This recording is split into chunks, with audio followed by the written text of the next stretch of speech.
Hello everyone, my name is Ashish Rahi, Assistant Professor in RPIIT Pharmacy Karnal, and today my topic is about anthelminetics, anti-helminths drugs. As the name depicts, it is a anti-helminths means bombs.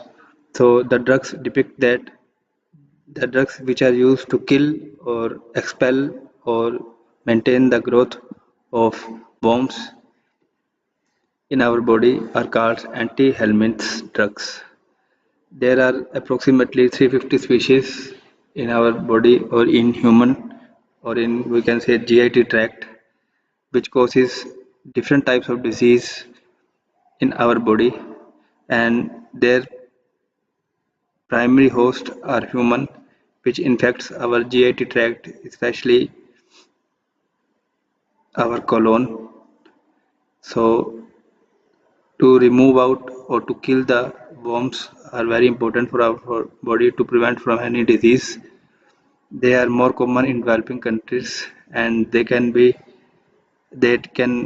derive their foods and blood and nutrition from human body. So they harm the host by depriving him of food, and it causes blood loss or injury to organs or many other disease.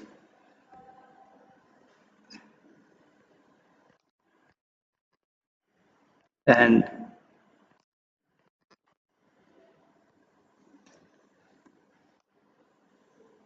this is the classification of different types of worms or helminths. We can say they are comprised of two major groups, that is nemohelminths, platyhelminths, that is nematodes, that is roundworms, or platyhelminths are the flatworms, and they are subdivided into two groups, that is trematode and cystode. Trematodes are flukes shapes and cystode are tapeworm. Tapeworms means large tapering worms or long worms.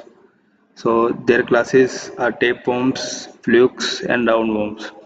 The examples of tapeworms are Taenia solium, Taenia saginata, and main example of flukes that is trematode are Cystosoma Phocalia hepatica, and the roundworms are Ascaris lumbricoides, Nectar oncos xerica, and Americanus. These are the examples and the classes of the helminths.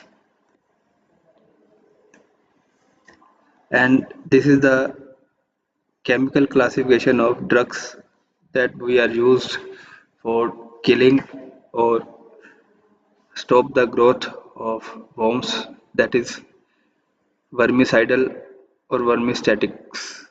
The classification has piperazine derivatives on their chemical structure. Examples are diethylcarbamine, carbamazine citrate, piperazine citrate, and benzimidazole derivatives are albendazole, mebendazole, thiabendazole, and the heterocyclic structures of quinolines and isoquinolines. Examples are oxynaquine, quine, and praziquantel, and the natural products are ivermectin, and the amide, that is salicylanide, or nicotinamide. So these are the drugs which are used for killing the worms in our body or even in our GIT tracts. Thank you.